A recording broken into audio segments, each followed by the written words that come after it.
끝까지 견디는 사람이라는 말씀 가지고 하나님의 은혜를 나누고자 합니다. 며칠 전 제가 사역하고 있는 그 백마부대 수색대대에 대대장님께서 갑자기 전화가 왔습니다. 저는 전화를 받고 좀 깜짝 의아했었습니다. 왜냐하면 우리 대장님께서 교회를 다니지 아니하신 분인데 저한테 전화를 하면서 급하게 교회로 와달라는 것이었습니다. 그래서 저는 알겠습니다 하고 바로 이제 부대로 들어가게 됐습니다. 그랬더니 여러분 영화에서나 보는 그러한 모습으로 이 군사들이 이렇게 완전 군장을 하고 교회에 전부 집합을 했습니다. 그러면서 저에게 고강도 훈련과 큰 위험의 훈련을 하기 때문에 오셔서 기도해달라고 했던 그 내용이었습니다. 저는 가서 기도를 하고 이제 바로 이 연명장에서 헬리콥터로 이 아래로 하강하는 이 훈련을 하는 것을 직접 목격하게 되었습니다. 그래서 제가 옆에 있던 우리 사관에게 물어봤습니다. 이분들이 어떻게 선발됐습니까? 그랬더니 이 사람들은 특별하게 고강도 훈련을 하는데 무려 이 헬리콥터에서 밑으로 하강하는 훈련을 위해서 1000번 이상을 낙하 훈련하면서 이렇게 가장 성적이 좋고 또 그리고 탁월하게 잘하는 사람만 선발돼서 오늘 이 자리에 직접 현장에서 헬기에서 낙하하는 훈련을 한다는 얘기를 들었습니다. 몸이 아프고 또 두렵고 참고 견디는 이런 훈련을 통해서 점점 이 대원들이 아주 강한 군사로 이렇게 세워지는 것을 보게 되었습니다. 그것을 보면서 우리 주님의 하나님의 사람들도 끝까지 이렇게 버티고 훈련을 통해서 믿음의 용사로 변화될 줄로 믿습니다. 우리가 인생을 살아갈 때 정말 실력 있는 사람이 누굴까? 저는 학교에서 오랫동안 있으면서 실력 있는 학생들이 공부 잘하는 학생인 줄 알았어요. 그런데 정말 실력 있는 사람은 공부 잘하는 게 아니라 잘 버티는 사람이 실력 있는 사람임을 깨달았습니다. 인생은 공부의 실력 가지고 성적 가지고 인생을 사는 게 아니더란 겁니다. 인생을 살면서 힘들고 어려울 때 그것을 잘 견디고 그것을 버티면서 살아가는 사람, 이런 사람이 진정한 실력 있는 사람이더라는 것을 깨닫게 되었습니다.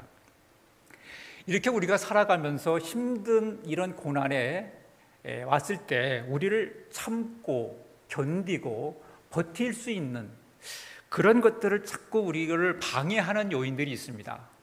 그것은 바로 우리 사회가 급변하는 사회다 보니까 그런 상황에 되지 않았나 생각되어집니다. 여러분,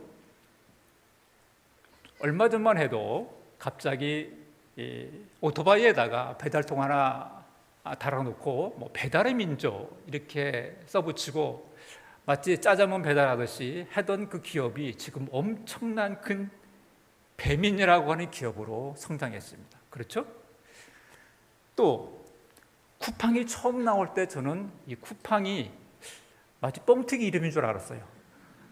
그런데 어느 날 보니까 세계적인 기업으로 온라인 쇼핑으로 지금은 발전해서 어린 아이들도 다 쿠팡을 알면서 거기서 물건을 사는 그런 회사가 된 것을 보게 됩니다.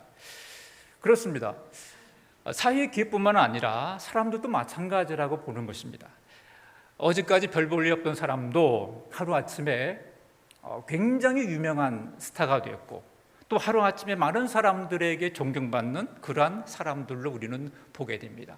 이럴 때 우리는 누구를 정말 칭찬하고 누구를 정말로 이렇게 동정하고 해야 할지 참 구분이 안 갈 때가 참 많습니다. 이렇게 변화무쌍한 우리 사회 속에서 우리가 정말 힘들고 어려운 것은 참고 견디는 그런 인내심이 점점 사라지고 있다고 하는 것입니다. 꾸준하게 잠잠히 자신의 계획대로 살아갈 수 있다면 참 좋으련만, 우리는 너무 사회에 변화된 그 환경을 바라보면서 우리는 순간적으로 내가 왜 여기 있지? 내가 지금 하고 있는 게 제대로 하고 있나? 이렇게 자꾸 의심을 들면서 자기가 하고 있는 그런 계획들이 자꾸 흔들리게 된다고 하는 것입니다. 갑자기 옆에 있는 사람들이 하루아침에 뭘 투자해서 뭐 큰 수익을 얻다. 그러다가 거기에 마음이 뺏기게 되면 나도 흔들리게 되고, 또 누구는 이렇게 잘 살게 됐는데 나는 여기 문제 뭐지? 비교하는 순간에 나도 모르게 열등감이 생기면서 우리는 내가 하고 있는 이 모든 일에 자신감을 잃게 되고, 때로는 직장에서 일하다가 힘들면 옆에 친구는 뭐 어떻게 간단히 해서 이렇게 부자가 됐는데 내가 뼈 빠지게 이렇게 직장 생활을 뭐하나 하면서 그렇게 힘들게 들어갔던 직장을 너무 쉽게 또 나와버리는 젊은 친구들을 우리는 종종 보게 됩니다. 여러분, 신앙생활도 마찬가지입니다. 코로나 이후에 사람들이 집에서 온라인 예배를 드리는 게 참 익숙한 어떤 그런 것들이 되었습니다. 그 습관이 이제는 마스크를 다 벗고 이제 교회에 나올 수 있고, 또 이렇게 했지만 어떤 사람들은 그게 익숙해서 교회에 나오는 것이 조금 부담스럽다라고 하는 그런 고백하는 성도도 봤습니다. 우리처럼 우리는 자꾸 변화하는 이 사회 속에서 그 변화에 쫓아가고, 또 그 변화 속에 좋아하기도 하고 슬퍼하기도 하고 때로는 축하하기도 하고 또 원망하면서 점점 내 자신이 나도 모르게 변하고 있다는 거예요. 어떻게 변합니까? 때로는 하나님을 기쁘게 찬양할 때도 있지만, 때로는 하나님을 원망하는 인생으로 자꾸 우리가 혼돈되면서 살아가는 우리의 모습이 아닐까, 그렇게 생각이 되어집니다. 오늘 본문을 보면은 예수님께서 전도자들에게 세상을 보내면서 이렇게 말씀합니다. 양을 이리 가운데 보냄 같도다. 세상의 험악함을 말씀하고 있는 겁니다. 우리 같이 한번 16절 말씀, 우리 본문 말씀 같이 읽어보겠습니다. 자, 같이 읽어보겠습니다. 자, 16절 말씀. 자, 시작. 보라, 내가 너희를 보냄이 양을 이리 가운데 보냄과 같도다. 그러므로 너희는 뱀같이 지혜롭고 비둘기같이 순결하라. 네. 예수님이 우리를 양으로 비유하고 있습니다. 그리고 세상을 뭘로 비유합니까? 이리로 비유하고 있습니다. 여러분, 양이라고 하는 존재 잘 아시잖아요. 성경에 많은 그 비유를 양으로 비유하는데, 여러분, 양은 순하고 착하고 그리고 스스로 자신을 지킬 수 있는 그런 능력이 있는 동물이 아니라고 합니다. 반드시 누가 목자가 있어야 하고 누가 옆에 있어야만이 제대로 살아갈 수 있는 그런 존재라고 봅니다. 그래서 양은 자기가 스스로 지킬 수 있는 그런 능력이 안 된다, 그렇게 동물학자들은 얘기하고 있습니다. 그런데 예수님은 우리에게 양으로 비유하시면서 하신 말씀이 뱀같이 슬기롭고 비둘기처럼 온유하라고 말씀하고 있어요. 뱀같이 슬기롭다라고 하는 이 말씀은 지혜로 세상을 분별할 수 있는 그런 안목을 가져라는 의미를 갖고 있습니다. 또한 마찬가지로 비둘기같이 온유하라고 하는 것은 역시 순결한 마음 갖고 살아라, 그 뜻입니다. 다시 말해서 어떤 사람들은 뱀처럼 지혜롭게 살아야 한다라고 해서 세상의 거짓과 불법과 타협을 관용해도 된다라고 하는 잘못된 생각을 하는데, 그렇지 않습니다.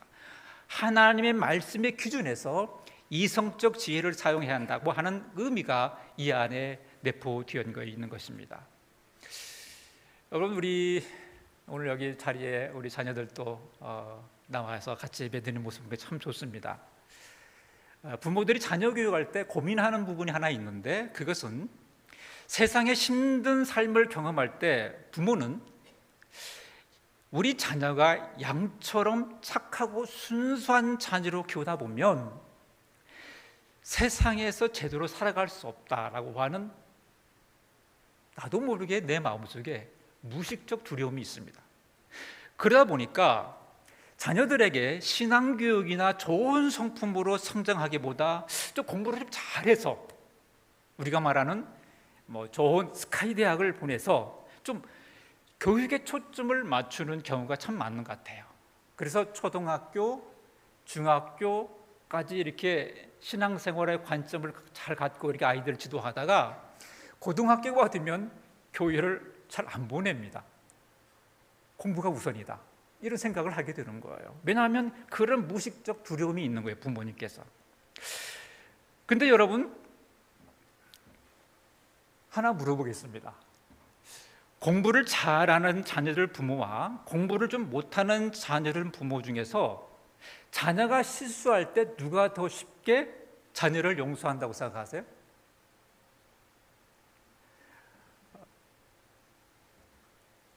누가 더 쉽게 자녀를 용서한다고 생각할까요? 공부를 잘하는 자녀를 둔 부모가 쉽게 자녀를 용서한다 합니다. 이게 무슨 얘기인 거니? 자녀가 전교에서 1, 2등 하면서 아주 탑 플러스로 잘하는 부모님들은 자녀가 작은 실수해도 그냥 넘어간다는 거예요. 왜? 혹시라도 내가 잘못 가르쳤다가 등수가 떨어진다는 부담감 때문에. 그래서 쉽게 용서를 한다는 거예요. 그래서 공부를 관심이 없어서 제발 좀 졸업만 해다오 하는 그런 자녀를 둔 부모님들은 이해를 못하겠지만, 공부를 잘하는 자녀를 둔 부모님들은 자녀들을 이렇게 쉽게 용서하고 오직 성적 좋은 어떤 그런 결과를 맺기 위해서 웬만한 것들 다 용서하고 넘어간다는 거예요. 심지어 교회에 빠져도 또 늦잠 자서 가서 예배 드려야 할 그때도 그냥 넘어간다는 거예요. 왜? 성적이 우선이니까. 이런 삶을 계속 사다 보면 나중에 그 자녀가 좋은 대학에 들어간다 할지라도 과연 그 믿음의 연속성들을 이어갈 수 있을까, 그런 고민을 갖게 됩니다. 성경에 나오는 것처럼 세상이 이리처럼 무섭습니다. 또 내 자식이 이런 이리처럼 이런 무서운 세상에서 강하게 키워야겠다는 그 마음은 공감해요. 그런데 문제는 이리 같은 이 세상을 맞서 싸울 수 있는 사람으로 키우겠다고 하더니 나중에 내 자신이 이리가 되는 모습으로 변질될 수도 있다고 하는 것입니다. 또 사자를 만나니까 사자 같은 사람으로 내 자신이 변질될 수 있다는 것입니다. 곰을 만나니 또 곰 같은 내 자신의 모습으로 변질될 수 있다고 하는 것입니다. 그런데 이렇게 우리가 변해서는 하나님의 종으로, 하나님의 사람으로 설 수 없다고 하는 것입니다. 예수님은 양 같은 우리가 세상에서 계실 때 마치 이리를 보낸다고 비유하시면서 뭐라고 하십니까? 끝까지 견디는 자는 구원을 얻으리라. 왜 이런 말씀하실까요?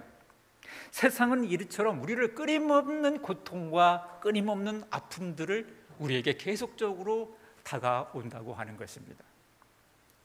다시 한번 질문하겠습니다. 인간이 세상을 평생 살아갈 때 좋은 일이 많을까요? 고통스러운 일이 많을까요? 어디가 많을까요? 네. 이 세상에 살아갈 때 한 심리학자가 인생의 삶의 주기를 연구했는데 좋은 일과 나쁜 일을 분석했답니다. 그런데 인생이 평생 살아갈 때 고난의 문제가 70%고요, 좋은 일이 30%랍니다. 그래서 여러분들 얼마나 우리 그것을 생각한다면 끔찍하겠습니까? 그래서 여러분들, 우리 선조들은 이렇게 말했어요. 인생을 뭐라고요? 생로병사로 이루어진 고통의 인생이다. 그렇게 우리 선조들은 인생을 한마디로 그렇게 표현하고 있습니다. 그런데 성경은 어떻게 이것을 표현하고 있을까 한번 보겠습니다. 여러분, 사도 바울 있잖아요. 사도 바울은 예수 그리스도의 복음을 전하다가 39대의 매를 맞고 때로는 얼마나 맞았는지 죽기 직전까지 지냈다가 거의 쓰레기통에 버릴 정도까지 인생을 살아 고통을 당했습니다. 복음을 전도하라고 하다가 풍랑에 만나서 죽을 뻔도 했습니다. 그런데 이런 위기 속에서 계속 다가왔을 때 이 사도 바울은 신세 타령을 하지 않았어요. 왜 이렇게 내게 비참한 인생이냐고 자신을 비하하거나 저주하지 않았다는 거예요. 오히려 그런 정신적 고통의 병을 치유할 때 처방하는 위대한 말씀을 합니다. 그게 바로 제가 올해 성경 구절을 뽑았던 말씀인데요, 데살로니가 5장 16절 18절 말씀. 항상 기뻐하라, 쉬지 말고 기도하라, 범사에 감사하라, 이는 그리스도 안에서 너희를 향하신 하나님의 뜻이니라. 여러분, 이 본문의 말씀은 우리 내적 고통과 내적 상처와 내적 아픔 속에서 쓰아린 사람들에게 치유하는 위대한 처방의 약이에요. 이것만큼 우리 내적 고통 속에서 처방하는 약이 없어요. 여러분, 아프면 우리는 병원에 가서 팔이 부러지면 기부스하고 다리가 부러져도 기부스하면서 시간이 되면 치유하게 됩니다. 그런데 정신적 고통은, 정신적 상처는 낫질 않아요. 치유가 되지 않으면 죽을 때까지 가요. 어릴 적 받은 상처는 치유가 되지 않으면 나이 90까지도 계속 가는 거예요. 그래서 여러분들 어릴 적 받은 이 아픔의 상처가 우리 인생을 끊임없이 괴롭히고 내 인생의 가시처럼 나와서 상대방에게 또다시 아픔을 주는, 내 상처가 다른 사람들에게 상처를 주는 그런 연속적 삶을 주는 것입니다. 그런데 이 내적 삶의 치유의 말씀의 가장 핵심의 말씀, 저는 상담하면서 이 말씀만큼 좋은 말씀이 없다고 생각해요. 자, 보세요. 우리 선조들이 말했던 것처럼, 심리학자들이 분석했던 것처럼 인간의 삶은 고뇌가 많아요. 고통이 많아요. 그런데 이 고통의 삶 속에서 주님은, 사도 바울은 뭐라 합니까? 성경을 통해서 어차피 인생의 고통 속에 있으니 기뻐하라, 그렇게 처방하면 된다는 거예요. 슬픔을 당할 때 인생은 슬픔의 연속이니 기도하라. 때때로 누구의 상처를 받고 아플 때 감사해라. 이거만큼 내적 아픔의 상처를 치유할 수 있는 처방의 약이 없는 거예요. 여러분, 이 말씀 굳건하게 믿고 마음의 상처 속에서 힘든 사람들, 눈을 뜨자마자 이 성구를 매일 암송하시면서 여러분들 살아가면 그 고통에서 조금씩 풀려날 수 있는 능력이 될 줄로 확신합니다. 그렇습니다. 사도 바울은 이렇게 말합니다. 우리가 예수 그리스도의 십자가의 부활로 인하여 승리를 얻었으니 어떤 상황이 와도 너희들은 흔들리지 마라. 이러한 인생의 자세, 믿음의 자세, 생활의 자세를 갖고 조금도 흔들지 마라고 하면서 그가 살아왔던 인생을 통해서 우리는 사도 바울의 신앙의 위대함을 바라보게 된다고 하는 것입니다. 그렇습니다. 세상은 결코 만만치 않습니다. 세상은 마치 사막의 가시떨기나무처럼 우리를 갈증하게 만들고 우리를 목마르게 만듭니다.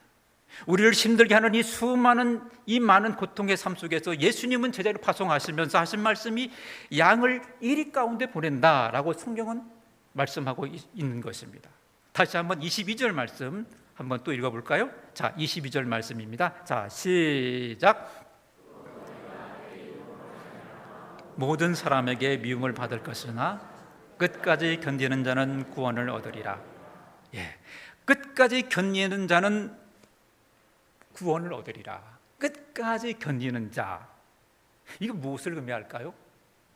이것은 아마 이런 의미가 아닐까 생각합니다. 수많은 멸시와 각오가 우리가 다가온다 할지라도 참아내는 능력, 참아내는 힘, 이게 끝까지 견디는 자의 삶이 아닐까 생각되어집니다. 요즘같이 메마른 세상에서 우리는 어떤 선한 일을 하게 되면 사람들은 별 관심이 없습니다. 우리가 어떤 일에 봉사를 열심히 해도 사람들은 별로 또 관심도 없습니다.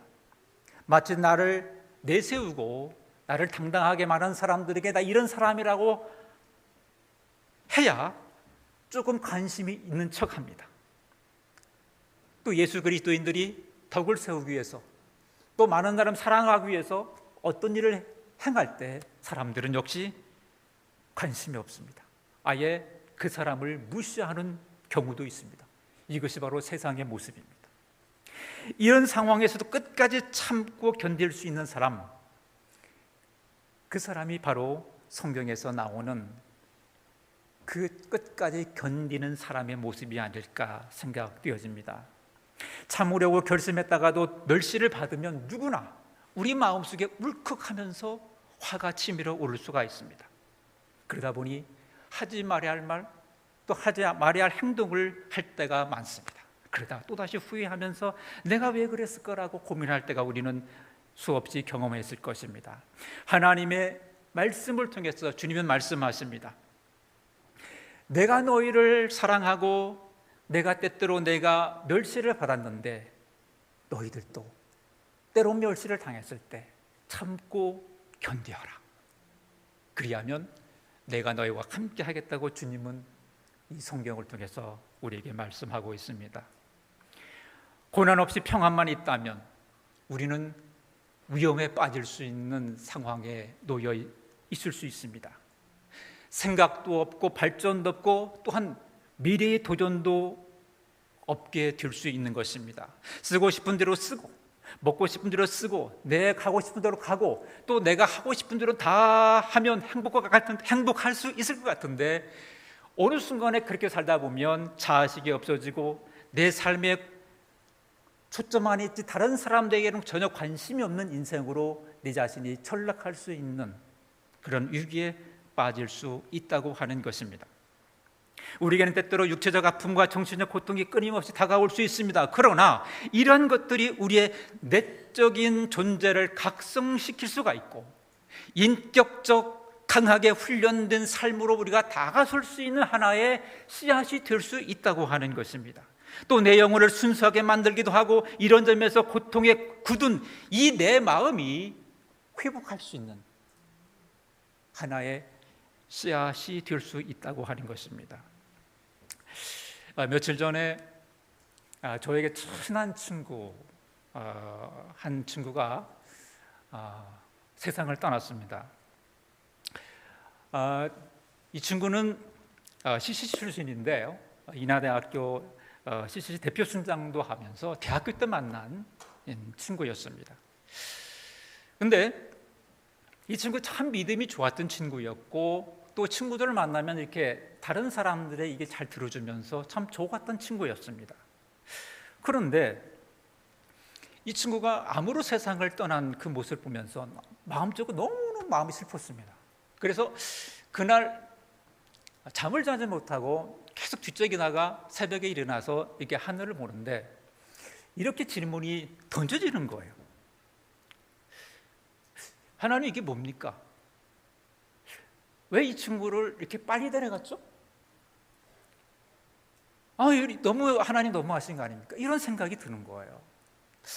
그래서 마음이 참 무겁고 힘들었는데 친구가 장례하는 날 그 자녀들과 엄마와 같이 그 사모님 만나서 얘기하는데 그 얘기를 듣고 감동이 되었습니다. 세상 떠나기 전까지 말씀을 들으면서 같이 찬양을 들으면서 이렇게 환하게 웃는 모습을 가졌답니다.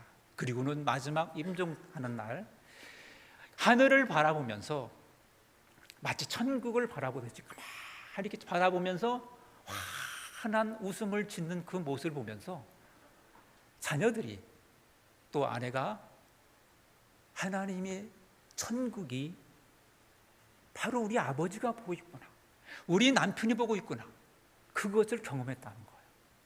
그 말을 듣고 굉장히 제가 감동을 받게 되었습니다. 여러분, 이런 장면들이 성경에 보게 되면 요시야 왕이 그런 모습을 갖던 사람이었습니다. 여러분, 성경의 요시야 왕은 하나님을 사랑하고 유월절 지키면서 세상의 우상을 다 없애면서 정말 하나님이 기뻐하는 사람으로 섰던 사람이었습니다. 그래서 하나님이 기뻐하는 일이 먼저 서서 많은 사람들에게 신앙적 영향을 끼친 사람이었습니다. 그런데 39세에 그것도 전쟁터에서 전사했습니다. 이런 모습을 볼 때 많은 사람들은 참 불행한 왕이라고 생각할 수도 있을 것입니다. 그렇잖아요.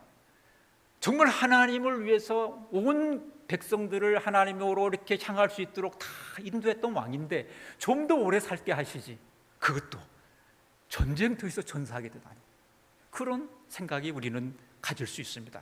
그런데 놀라운 반전이 있습니다. 요시야 왕을 바라보며 자랐던 다니엘과 이 세 명의 친구들은 요시야 왕의 신앙을 보면서 어릴 적부터 이 친구들은 그 신앙을 바라보면서 자랐습니다.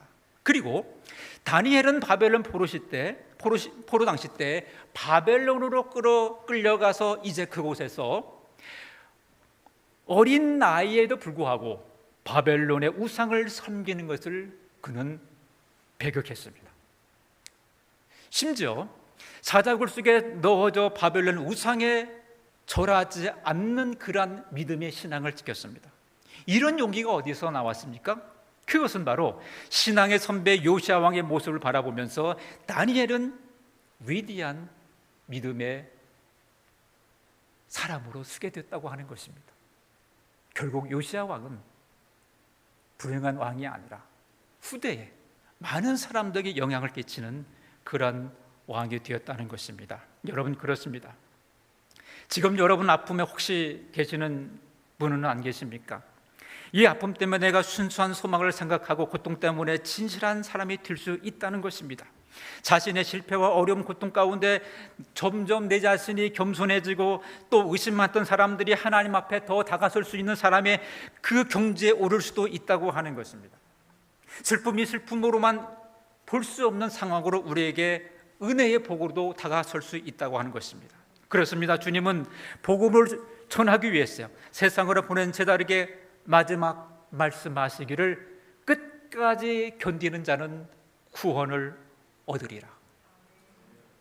환경이 너무 편하여 등이 따뜻해지고 배가 부르고 또는 모든 일들이 잘 풀리면 우리는 나도 모르게 내 자신이 신앙에서 자꾸 멀어집니다. 세상에 빠질 수밖에 없는 상황으로 우리가 노출될 수 있다고 하는 것입니다. 그러나 이런 상황 속에 때때로 고난이 우리의 삶의 신앙을 통해서 때때로 그것이 주님께서 다시 주님과의 소통할 수 있고 또 내 사랑하는 자녀들에게 그 믿음의 영향을 끼쳐서 이렇게 어려운 속에서도 내가 너와 주님을 붙들고 살아가는 그 부모의 모습을 통하여 자녀들이 힘을 얻고 용기를 얻고 그리고 고난 속에서도 넉넉히 이길 수 있는 그런 인생으로 살아갈 수 있다고 하는 것입니다. 사도 바울은 말씀합니다. 이리 같은 세상에서 죽음의 고통 가운데 있는다 할지라도 소망 중에 즐거워하라. 환난 중에 참으며 기도에 힘쓰는 자가 되어라. 이뿐입니까? 고통을 통하여 자신의 연약함과 부족함을 깨닫고 하나님 앞에 겸손히 무릎을 꿇게 되는 그 사람에게 주님은 끝까지 참는 자에게 복의 구원의 역사를 이루어 가실 것입니다. 말씀을 마칩니다.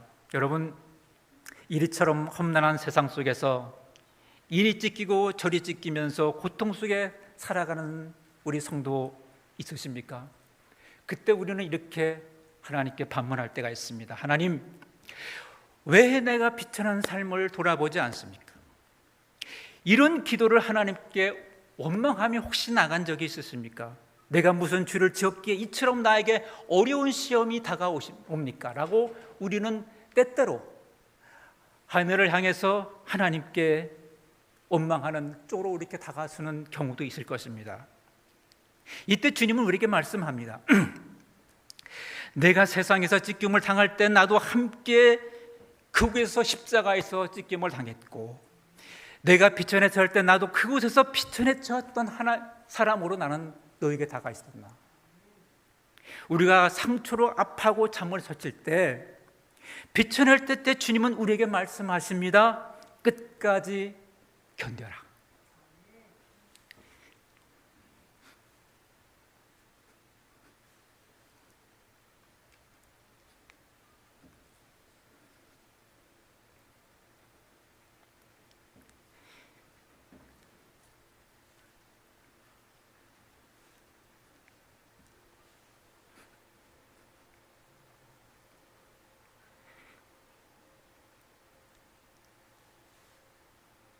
견디는 자에게 하나님은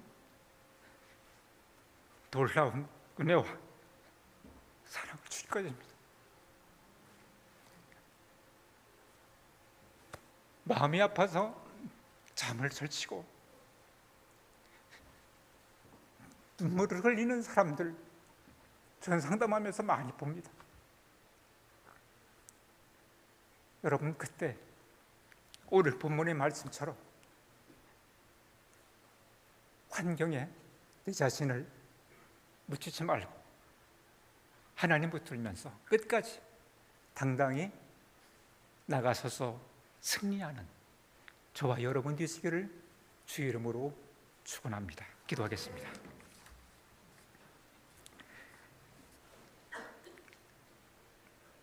하나님,